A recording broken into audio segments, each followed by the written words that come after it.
Bonjour, alors on va traiter du 39 et du 40. Le 30, c'est les petits problèmes pour pouvoir lire sur les courbes et interpréter ce qui est écrit sur les courbes. Et le premier, le 39, c'est une situation où c'est une courbe qui représente les personnes de plus de 40 ans. Et ça représente le pourcentage de personnes vivantes en fonction de leur âge. Une courbe pour les fumeurs en rouge et une autre pour les non-fumeurs. Donc, déjà plus de 40 ans. En effet, plus de 40 ans, ici on a bien les courbes qui commencent pour x égale 40 ici. Donc on est bien à plus de 40 ans. Et alors qu'est-ce que ça veut dire exactement? Ça veut dire la chose suivante. Ça veut dire que euh, à 70 ans, les personnes qui ont ou qui auraient dû avoir 70 ans, il y en a 60% qui sont vivantes, contre 83% pour les non-fumeurs. Si vous fumez, vous allez arriver à 70 ans, toutes les personnes qui ont 70 ans et qui sont fumeurs, il en reste plus que 60% vivantes. Les autres sont décédés à cause du tabac. Oh, peut-être pas forcément à cause du tabac, mais en tout cas, le tabac montre bien là, hop, nos deux courbes, qu'on a quand même plus de chances d'être vivant, plus on est vieux, que si on est fumeur. Voilà. Alors, maintenant, il faut interpréter les données dans le graphique, et on veut interpréter le 83%. Ça veut dire que le 83%, il est là.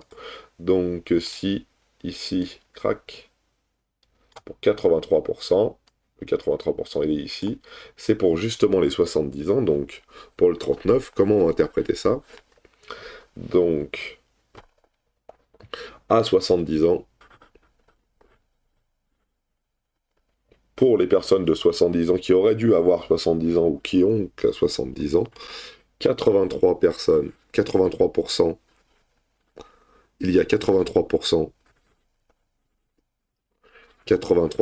de vivants parmi les non-fumeurs. Hein, la courbe est en verte, donc...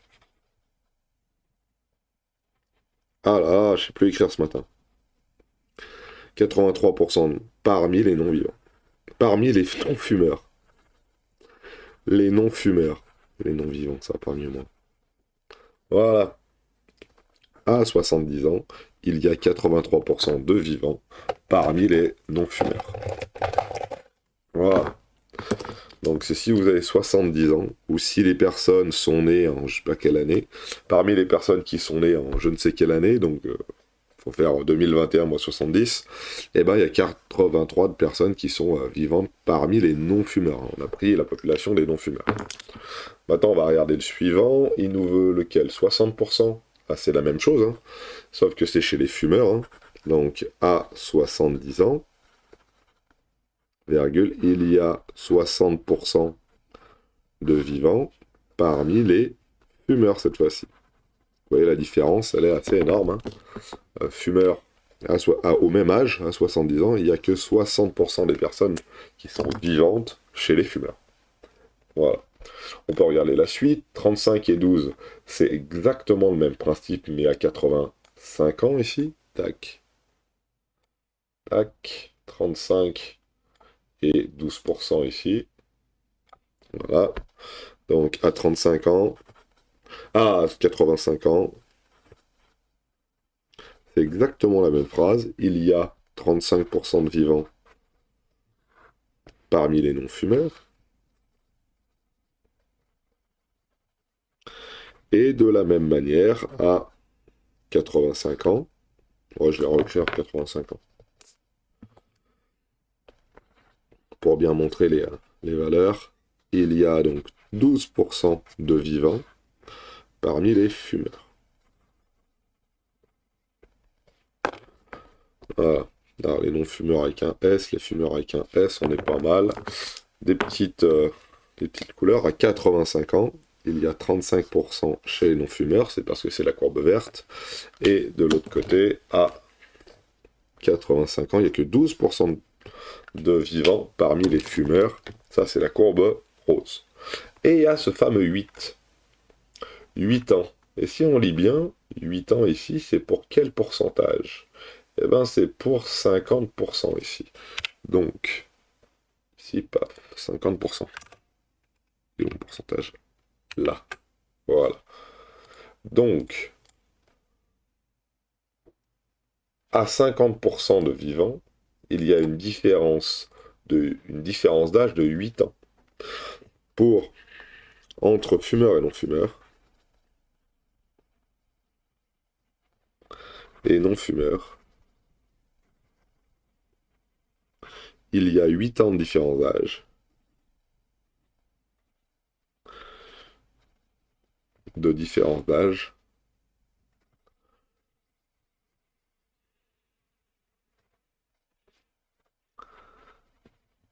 À 50% de vivants.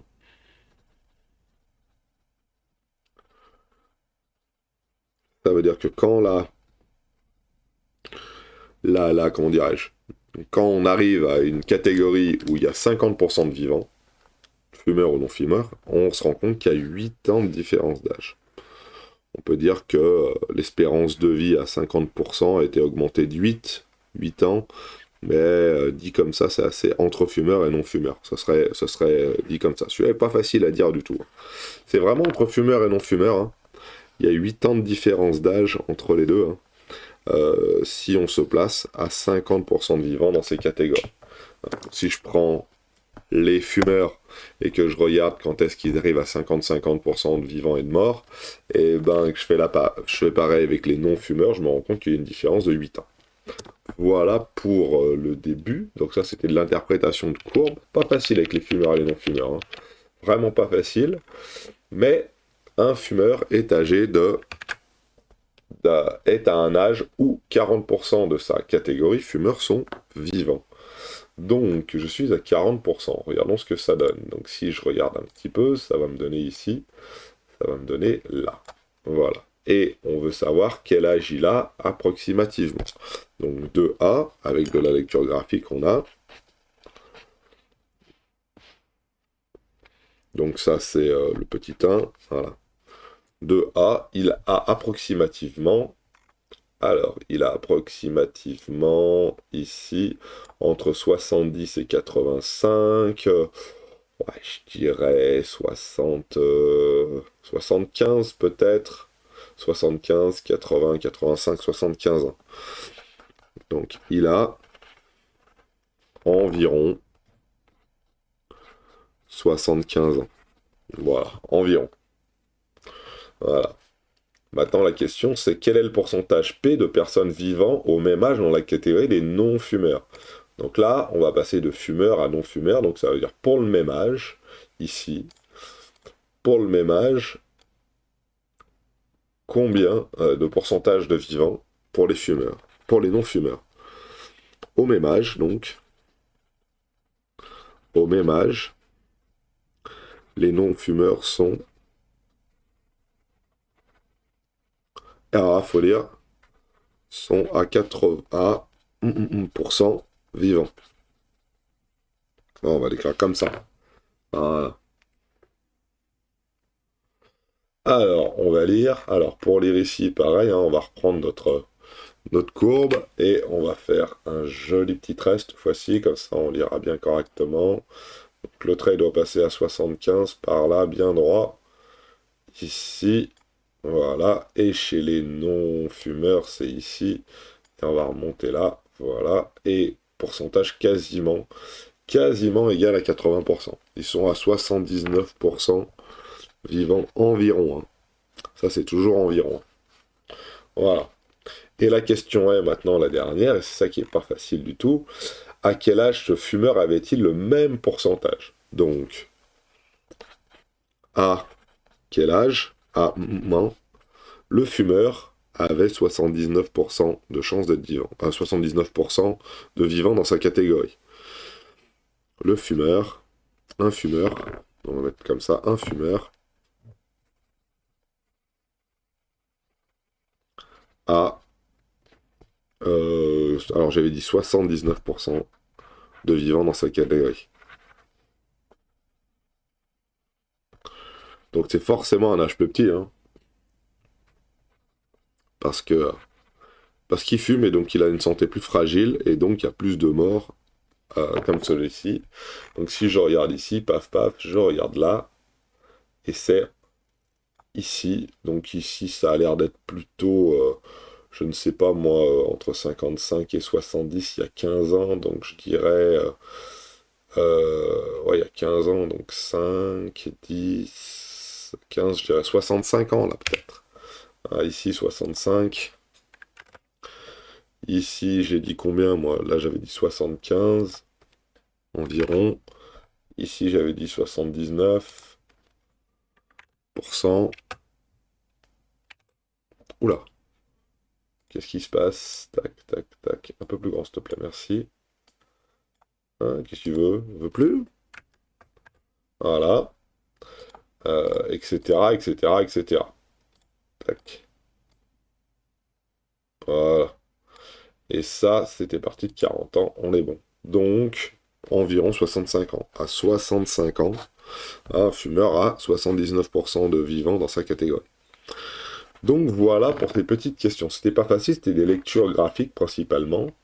Et je pense pas qu'il y ait question 3, voilà. On a laissé tout ça comme ça pour celui-ci.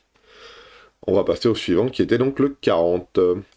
Donc le 40, on a représenté l'évolution en oxygène, la pression partielle en oxygène de l'air, en pourcentage en fonction de l'altitude exprimée en kilomètres. Donc si je regarde bien ici, ça c'est l'altitude, donc plus on est à droite, plus la montagne sur laquelle on est monté est haute, et ça c'est la pression d'oxygène en pourcentage, ça veut dire que là, au niveau de la mer, là, c'est d'ailleurs écrit ici, au niveau de la mer ici, on a donc une pression de l'air qui est de 100%, et plus on monte, moins la colonne d'air qui est située au-dessus de nos têtes, au-dessus de nous, est haute, entre guillemets, parce que l'atmosphère a une certaine altitude et une certaine épaisseur et pas plus, et plus on monte et moins il y a d'oxygène.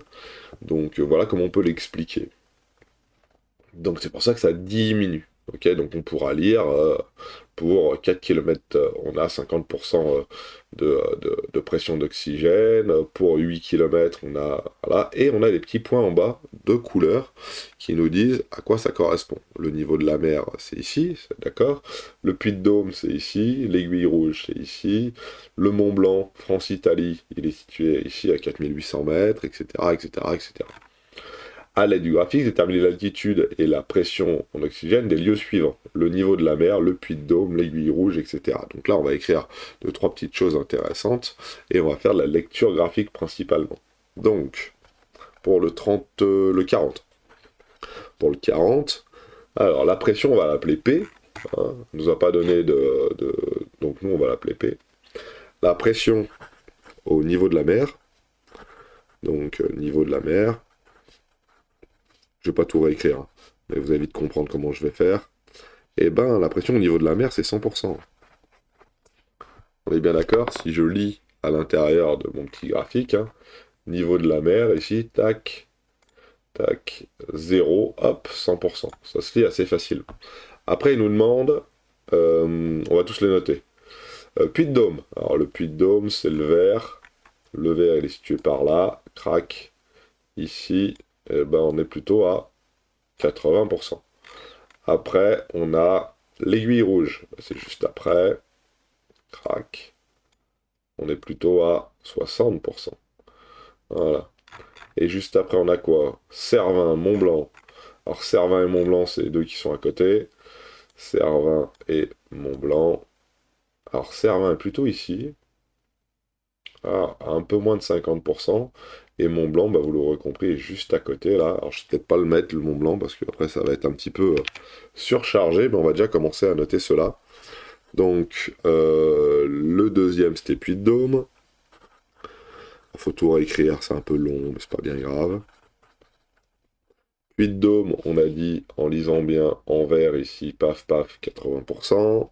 Et plus on va augmenter, qu'est-ce qu'on a? C'est Cervin, je crois, après, l'orange. Non, aiguille rouge. L'aiguille rouge.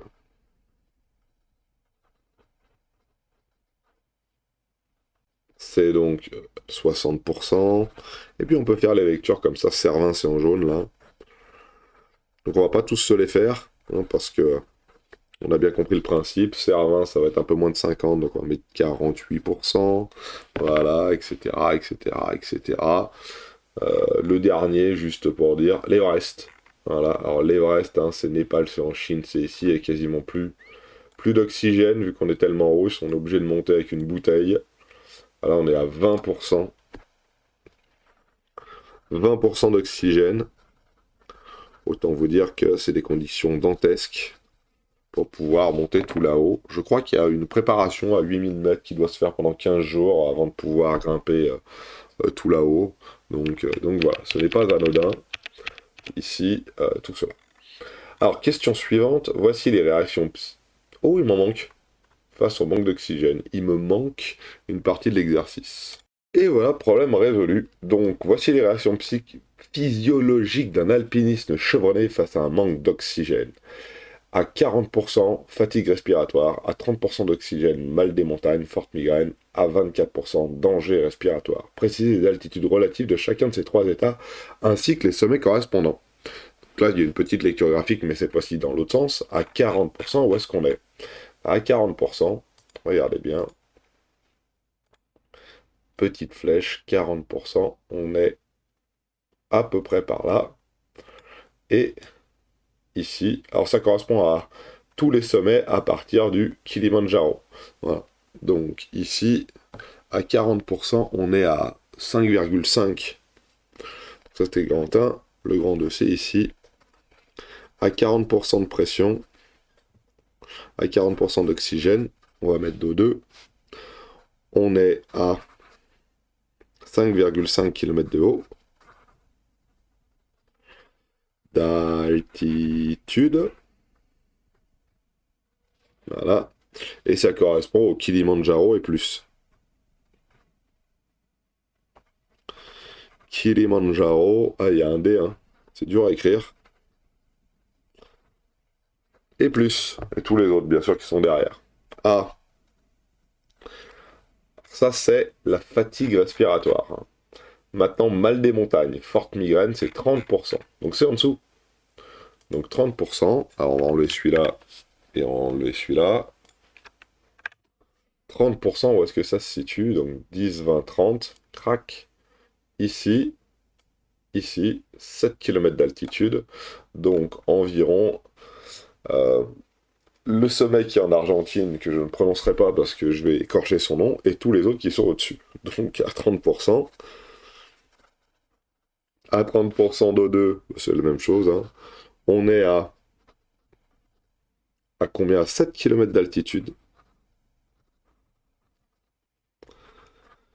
7 km d'altitude. Et ça correspond à ce sommet-là, hein, à Concagua. À Concagua. À Concagua en Argentine. Et tous les sommets au-dessus, hein, ça correspond à tout ça. Et le danger respiratoire se pratique, du moins le danger respiratoire c'est à 24%. Donc si je regarde bien, 24%, ça va pas être facile à placer avec mes grosses flèches. Je vais essayer de prendre plus, au lieu de prendre une flèche, je vais prendre un petit trait comme ça, mais c'est pas grave, 20, 20, 24, ça va être par ici, 24%, c'est juste là, voilà. Ça nous donne donc une altitude qui est entre 8 et 9, 8 km 5, donc on est très très haut là, à l'intérieur de de nos montagnes. Donc je dis à 24%, ça nous donne une altitude qui correspond à 8,5 km. Très peu de sommets qui sont à plus de 8,5 km. Et le seul sommet qui est un petit peu au-dessus, là, qui est décrit à l'intérieur de l'exercice, c'est l'Everest. Voilà. Donc, danger respiratoire quand on monte sur l'Everest parce que pas assez d'oxygène. Voilà pour cet exercice qui, ma foi, était assez sympathique. Et puis voilà, je vous souhaite à tous de passer une excellente journée.